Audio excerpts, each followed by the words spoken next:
Olá, sejam bem-vindos de volta ao nosso MBA. Hoje nós vamos dar continuidade ao nosso estudo, nós vamos estudar o tópico 3 da nossa apostila, que é a análise preliminar da alienação fiduciária. É importante a gente ter em mente quais são as normas que se aplicam à alienação fiduciária.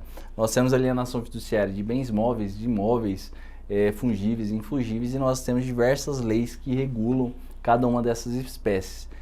Isso até, às vezes, torna o nosso estudo mais dificultoso, porque existem algumas regras que se aplicam a algum tipo de alienação fiduciária, outros se aplicam a outra forma, a outro bem que é colocado em garantia. Isso nós vamos estudar mais adiante, e aqui é importante nós sabermos quais são as principais normas, até para facilitar ali o aprofundamento do nosso estudo. Nós temos a Lei 4.728 de 65, que disciplina o mercado de capitais, que foi a lei que criou, introduziu a alienação fiduciária no nosso direito brasileiro.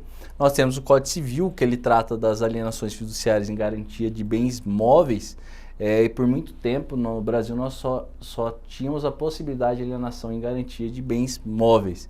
E o Código Civil, por ser um diploma legal que se trata de uma regra geral, ele se aplica de forma supletiva quando existe alguma lacuna ou alguma insuficiência das outras normas. Nós temos o Decreto-Lei 911 de 69, que ele alterou a Lei 4.728 de 65, estabeleceu algumas normas sobre os processos de alienação fiduciária para facilitar ali como seria feita a formalização desse procedimento, porque haviam muitas discussões no começo sobre os requisitos de validade, sobre quais bens eram suscetíveis de alienação fiduciária, entre outras coisas. E nós temos, por fim, a Lei 9.514 de 97, que ela instituiu a alienação fiduciária de coisa imóvel, vindo a desenvolver bastante o nosso mercado imobiliário.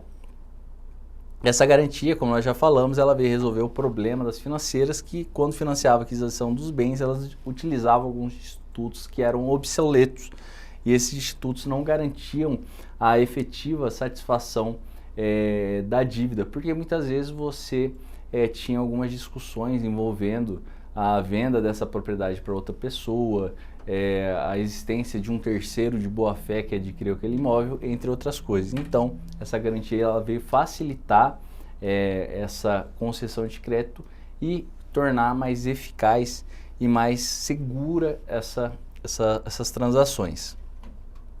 Além disso, essa alienação ela vai estabelecer uma propriedade resolúvel em nome do credor, e o devedor ele vai ficar só com a posse.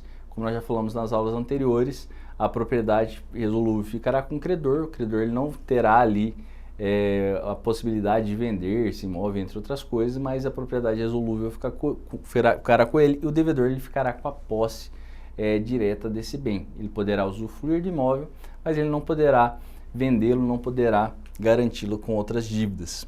E a alienação fiduciária ela possui as seguintes características: ela é um negócio jurídico bilateral e ela vai criar obrigações tanto para o fiduciário como para o fiduciante. Além disso, é oneroso porque vai beneficiar ambas as partes, e ambas as partes terão ônus nessa obrigação. E ele é acessório porque ele vai depender sempre para sua existência de uma obrigação principal que se pretende garantir. Ou seja, a alienação fiduciária não existe por si só, ela precisa garantir alguma outra obrigação principal, ela vai ser uma obrigação acessória.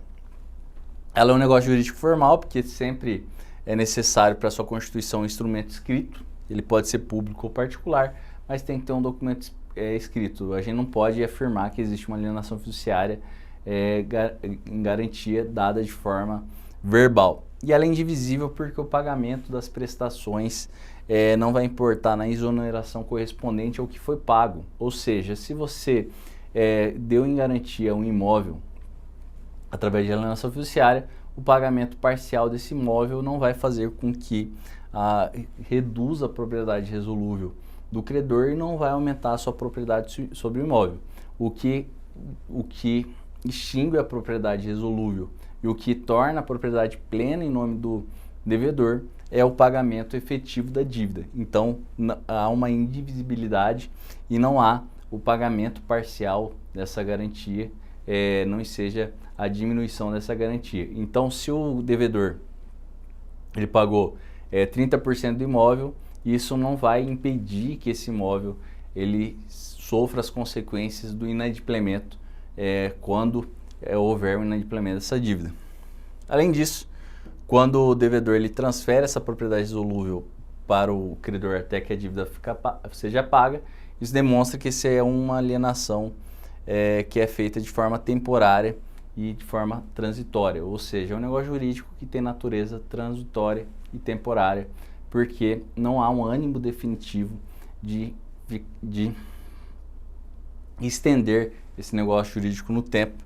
E além disso, o credor ele vai adquirir esse imóvel não com o propósito de mantê-lo como propriedade sua, nem em caráter perpétuo exclusivo, mas sim para garantir essa dívida, para que esse imóvel ele seja utilizado, ele seja revertido em seu favor no caso de inadimplemento. E já o devedor também, ele quer, quando ele efetua essa alienação fiduciária, ele tem a intenção de reaver a propriedade plena do imóvel, ou seja, ele quer pagar aquela dívida, quer ter aquele bem. Ninguém realiza um contrato desse com a intenção de perder o imóvel. Além disso, a propriedade resolúvel ela tem como característica a previsão da sua extinção no próprio título, ou seja, quando você constitui uma propriedade fiduciária, uma propriedade resolúvel, no próprio título haverá ali a condição ou termo que importará na extinção dessa propriedade, ou seja, você terá ali quais são as condições necessárias para que aquela propriedade seja extinta. E essa propriedade ela vai se subordinar a essa condição decorrente dessa finalidade. E quando for satisfeito, quando houver o pagamento da dívida, vai reverter em definitiva a propriedade em benefício do devedor. E se for frustrado, haverá consolidação da propriedade em nome do credor. O credor ele poderá alienar esse imóvel. Além disso, esse pacto da adjeto, que é um pacto acessório da alienação fiduciária, ele tem essa finalidade de gerar mais eficaz garantia real, que é a propriedade fiduciária, que vai permitir, como nós já falamos, uma mais satisfatória, mais eficaz execução desse crédito. Você consegue satisfazer o seu crédito de uma forma muito mais eficaz. Além disso, a alienação fiduciária ela pertence ao grupo de garantias reais. Essas garantias são aquelas garantias em que existe um vínculo jurídico entre o bem e a obrigação a ser paga, ou seja, o vínculo da obrigação é com o próprio bem, ou seja, se ele for vendido, essa obrigação vai seguir o bem com quem quer que esteja esse bem. Além disso, se esse bem for transferido a outra pessoa, ele vai permanecer atrelado a esse pagamento e não poderá ali, eventual adquirente, alegar que é o terceiro de boa-fé, alegar que aquele imóvel não pode ser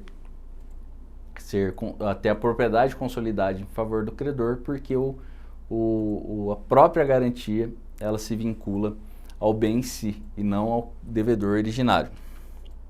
Pessoal, muito obrigado por hoje. Espero vocês na próxima aula. Até mais.